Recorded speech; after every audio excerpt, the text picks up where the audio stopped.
on a very hot summer day here in Barcelona in 2007 that I had my first very astonishing taste of Catalan culture. I'm not from Catalonia originally.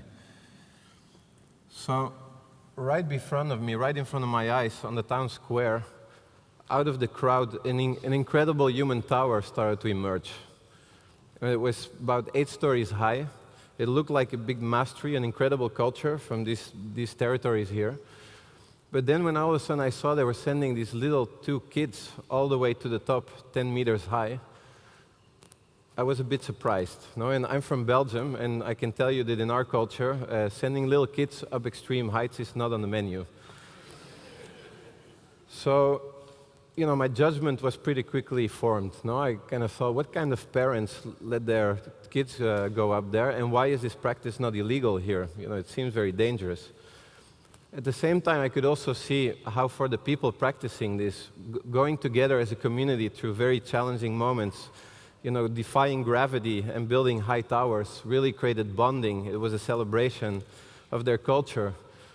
And I could feel the joy in all of these people as they were part of this, no? Pretty quickly, I came to a second thought, like, you know, does this ever go wrong? And yes, sometimes it goes a little wrong. And that looks a little bit like this.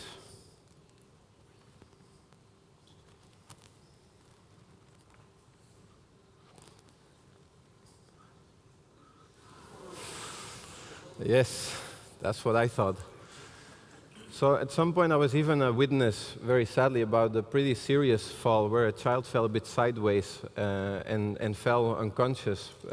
It was also surprising that very immediately there was already an ambulance standing on the square. They rushed over, they gave life support, they rushed her over to the hospital where she fully recovered. So I got fascinated by this cultural practice, you know, from Catalonia, and I started to open myself up to learning different perspectives on what this was about. And I came to understand that my initial judgment had been really very, very flawed and very limited.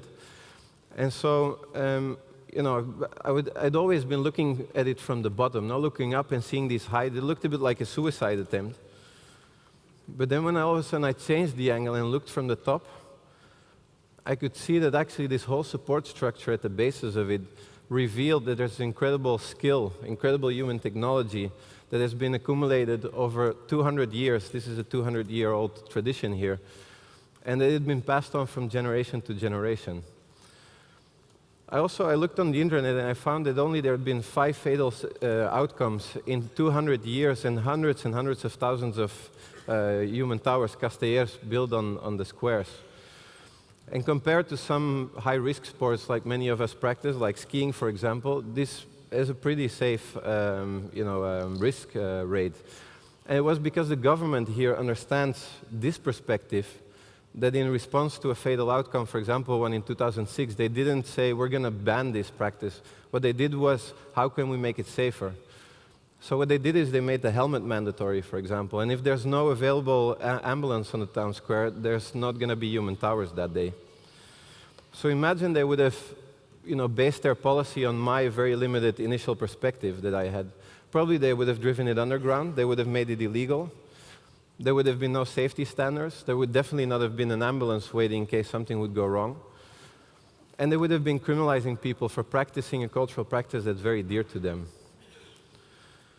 So it are our perspectives as a society on certain cultural phenomena that inform the policies we develop. They inform the way press, for example, understands a certain incident, and the press influences public opinion. So these perspectives we have, they really influence the relationship we have with these cultural practices. No? Some cultural phenomena are pretty easy to understand that they're a good idea, like the French cuisine, for example, recognized as cultural patrimony by UNESCO, just like these human towers as well. And some are very complicated to understand, no? And more so when they come from other regions in the world. So when we talk about ayahuasca, which brings us here, we're not talking about a substance, we're not talking about even a brew. What we're talking about is a complex cultural phenomena, as you could have appreciated through the indigenous opening of this conference and also the presentation of Wade and the previous ones. So that's what we're really talking about. And it's a cultural phenomenon that is globalized out of the Amazon. And in that process of globalization, it touches upon so many dimensions that only to really grasp this cultural phenomenon, you have to understand all of those aspects. No? Like, for example, what's the role of ayahuasca in indigenous culture or as a traditional medicine? What is its connection to religion, to spirituality? How does it relate to the drug laws, to the human rights, the land rights, in defense of the territories, our ecology, our relationship with the natural world, the science, advancements in medicine. So all of that, and ayahuasca is just one name, and I really want to acknowledge that it's just one name for this brew, but there's many names and many forms that has been incorporated in the indigenous traditions and the religious traditions as well. So ICEERS has been working for a decade now, and our 10th anniversary is actually going to be at the end of this conference, so we're closing a cycle here. And we've been really working this whole time to try to do our thing to advance policy towards a sensible place. We've been trying to support the community with all these challenges that come from this globalization where we could, like in the legal defense, the case of Tal. We've been trying to really align communities behind collective strategies and a sense of collective responsibility. And so to do that, we've been trying to gather different perspectives from different knowledge systems, and we've been doing our own research as well, and really bring them together, weave them into narratives, strong narratives that have the power to break prejudice. And as Einstein said, it's more difficult to break a prejudice than it is to break an atom. So there's still a lot of work to do in this globalized society. And really, that's what brings us here. No? That's why we're here at the World Ayahuasca Conference. We've organized this event for the third time because we understood that the only way to move towards sensible policy, the only way to navigate this complex globalization of ayahuasca practice, to make it in the benefit of all communities involved and society as a whole, is to come together with our international, intercultural community that we have here, and really collectively to enrich our perspectives, to learn from each other's perspectives and to work together. No? And that's why I really want to thank all of you to be here. I know it's a tremendous effort to come all the way from your home countries to pay the flights, the hotels, being here at the conference, to just share all of your perspectives and be part of this and co-create this moment together. So thank you all.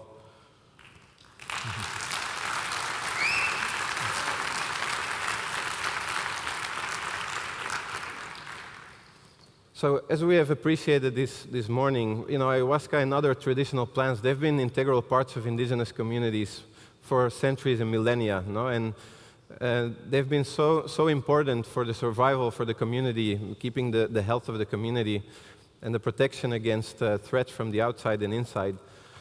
And I think it's important, one thing I heard a few days ago in talking with some of the representatives, that for the indigenous communities' health, individual health as we know it here, is not possible to separate from the community health and from the health of the territories. And ayahuasca is something that has played a very important role in that part. And so I'm very honored to have the Indigenous Committee here, of all these Indigenous leaders that have their space where they have developed a program. It's on the first floor here. The program has not been published before because it was co-created here this week. So I invite all of you to be present, to ask permission to participate during the conference. Then about 100 years ago, ayahuasca came out of the Amazon. Religions were formed now, as we have heard before, based on this. So it became a sacrament in these different traditions. Brazil, also the US, and now more recently Canada has recognized the right for religious freedom, allowing these spiritual traditions to practice with their sacrament. And we have several representatives of the different religions here who also are going to share their perspective and that whole challenge that they have had in that process. And about 30 years ago is when ayahuasca has come to this country, to Spain. Claudio Naranjo, who's going to speak at the last day, has played a role in that, but there's other pioneers, our elders of the community who have also been instrumental, and we're also honoring them here, and they will share some of the stories about how that came about. So like Spain and many other countries, ayahuasca has become a very important part in the spiritual practice of people, as we could heard before. It has become a means for people to seek health, healing, to overcome life challenges, and to have personal growth. And the fact that there's more than 40 countries here represented at this conference really shows it's a global phenomenon that has become very important to many people around the world. But it is also within that process of globalization, that these challenges arise with the drug control system, for example. No, it's these ancient practices all of a sudden bump in a very new drug control system, and that's where these difficulties and confusion comes from. So the International Narcotics Control Board is the body of the UN that looks at countries and the way they implement the international drug control, the drug conventions. And according to them, ayahuasca is actually not illegal. They say that no plant or concoction that contains this one molecule that ayahuasca has in one of the plants, DMT, that only if you would take out DMT and you would have pure DMT, or you would synthesize DMT, that's illegal. But at the same time, they gave a message in 2010 and 2012 that countries should make this illegal where needed.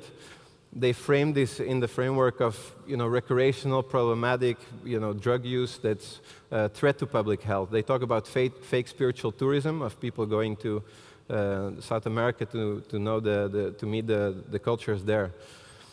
So we've been researching some of that. And one of our researches we did over the last 3 years was at a center called the Temple of the Way of Light that received people from all around the world that come to drink in the Shipibo tradition.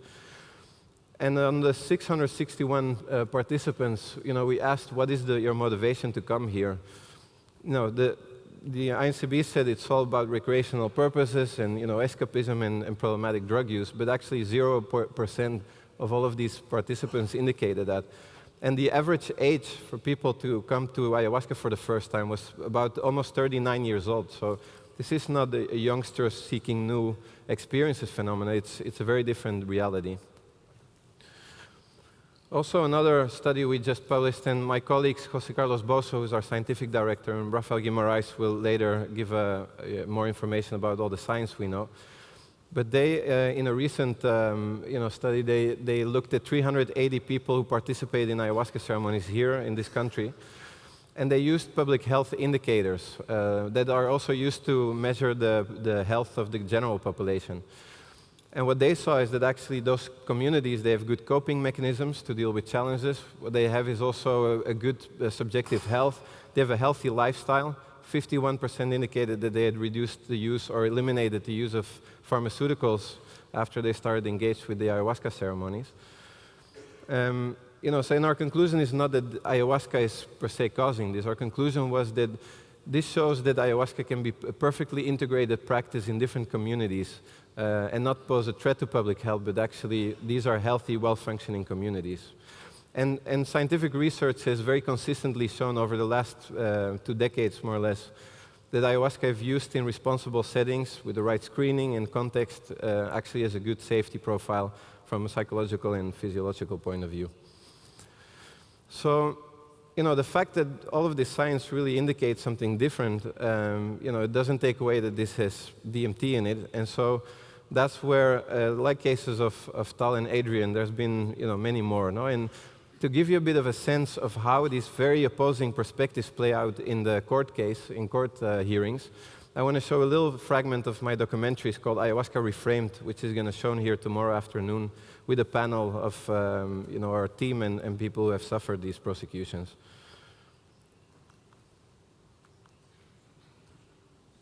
With sound, please.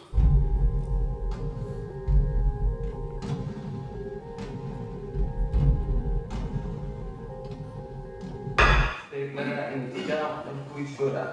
La acusación que presentó el Ministerio Público señala: hecho número 1. Los acusados César Rafael Ahumada Lira y Danae Dimitra Sáenz Racis se concertaron para ofrecer a un grupo numeroso de personas de nuestro país la ingesta de DMT, dimetiltriptamina, en una solución acuosa, obtenida de un extracto de la especie vegetal ayahuasca, a fin de obtener efectos alucinógenos, dentro de un auto denominado ritual de Ayahuasca, con pretendidas finalidades de sanación espiritual. Damos inicio a los alegatos de apertura. Se te concede la palabra al Ministerio Público.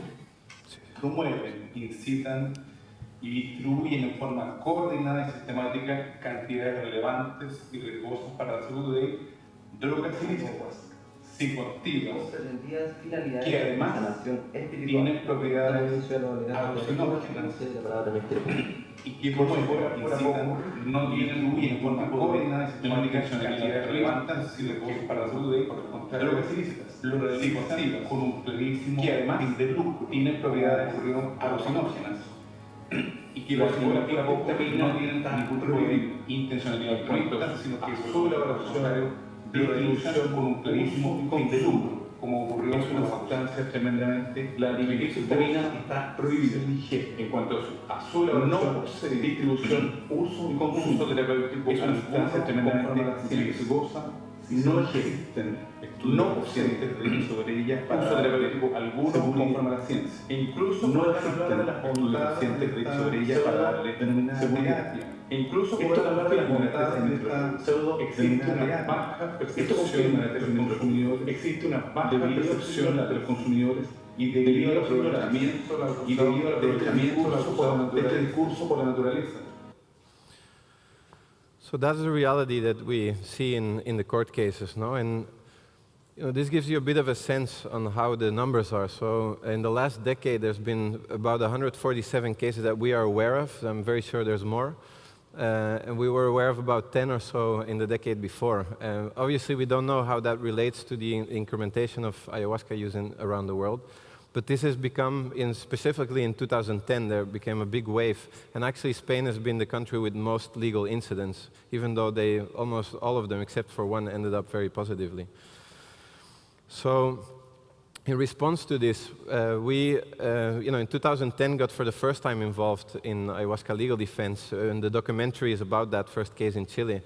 But after this became really problematic, we decided, and this was a result of the first World Ayahuasca Conference in 2014, to bring together legal expertise, to bring together human rights experts, and to connect that with community resources around the world and build a network of solidarity.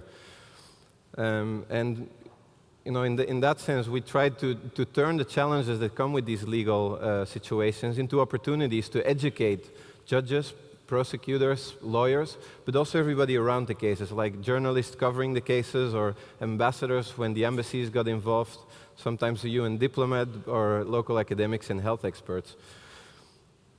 And until the day of today, we have been involved to different extents in about 110 cases, some just giving advice and some really working very closely, like with Tal's case for several years.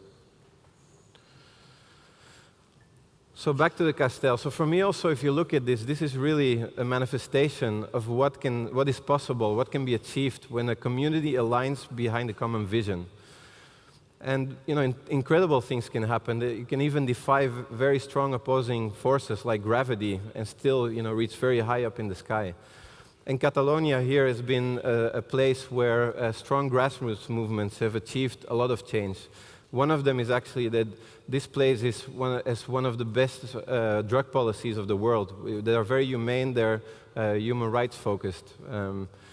And so imagine that we as an international community, with all the resources, the knowledge, the experience we have, our different perspectives, all come together in a line like this. What would be possible, no? And to become strong international communities or national communities in more and more countries that uphold good values and ethics and really are a living example that these plants are in the hands of responsible communities.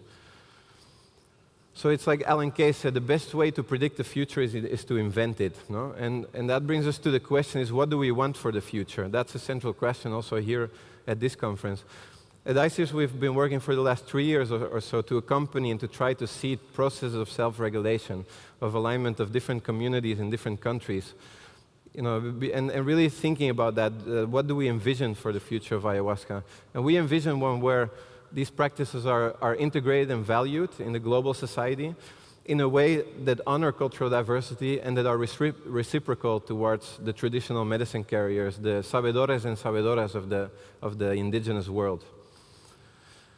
And just like, for example, the community of Chinese medicine practitioners in California at some point came together to figure out how they wanted to self-regulate, and then after a whole process reached out to the authorities and bit by bit achieved for them to accommodate their practices.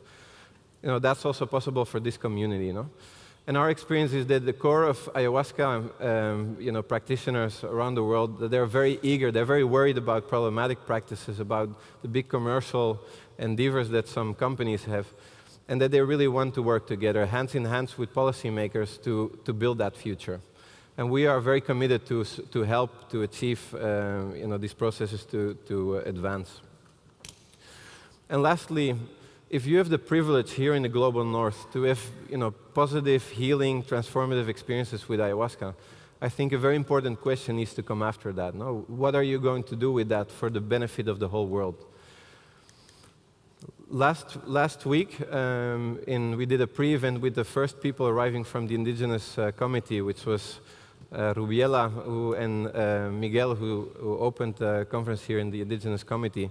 Was in Barcelona, and I was very touched to hear them explaining how they have been defending their territories, their resistance for hundreds of years against corporate greed, against extractionism, in the wake of violence, extreme violence, assassination of indigenous leaders.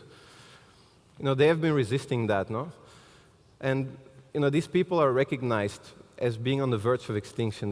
That's how serious it is. And Rubiela here in the front, she just a few weeks ago had an attempt in her community of the assassination of two leaders that at the end they could escape. But Miguel, afterwards, several months ago, they had 3 young adults killed in their community. That's the reality they're living every single day. That's how serious it is. And that's the trauma that's inflicted upon these communities. And they're standing strong. But why are they inflicted such trauma? It's because they're defending their sacred lands, and their sacred lands are the lungs that we all depend on. So, and there's great hope, because I think that a lot of people in the world are waking up. They're waking up to the fact that our relationship with the natural world is seriously disrupted. Many people, I'm sure, here who have had the privilege to have experiences with ayahuasca, feeling the interconnectedness to all life on this planet, feel that way. And movements just recently, like Extinction Rebellion in the UK, where they collapsed London for a week, thousands of people arrested, but they pursued and they managed to have the government declare an emergency crisis in the UK and Ireland. Movements like Greta Thunberg and the students who stopped going to school on the Fridays to protest because they said if not something serious happens around the climate, we don't have a future, so why bother go to school? All of that is happening, and just a few days ago I read that the Pope had recognized that indigenous leaders should have the right to decide what happens with their indigenous territories. So there's a lot of hope and new consciousness about the need to reestablish our relationship with the natural world. And the plants are reaching out to us, all of them. And it's, as Dennis McKenna told me a few days ago, he says every human being should have the right to have a symbiotic relationship with every plant, every fungus, every living being for mutual benefit. That should be a fundamental right. And these plant teachers, the ayahuasca, these are ambassadors of the biosphere, telling us to wake up, and reconnect to nature, to our human nature. So it is in that spirit of hope that I want to invite all of you to put your hands together in resistance to the growing criminalization of ayahuasca practices worldwide, that I want to invite you to align as a community behind collective strategies, behind the sense of collective responsibility. And it is in that spirit of hope that I want to invite all of you to join the indigenous resistance movements in the protection of those territories in alliance. Whatever place you come from, whatever culture, whatever you have to offer, we can all do something for this, And it's in that spirit of hope that I want to invite you to seize the opportunity here at AYA 2019 to unite in solidarity and to all together initiate the inner search for a better world.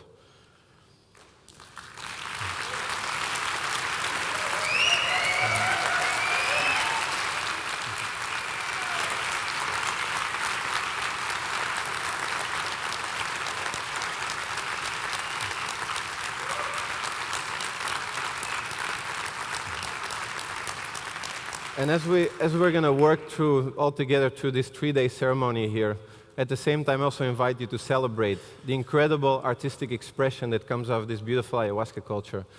On the top floor of this building, there's an incredible indigenous and non-indigenous visionary art space with 200 artworks of 60 artists from 16 countries, all together, and different multimedia installations. So I want all of you also to celebrate all of that artistic expression.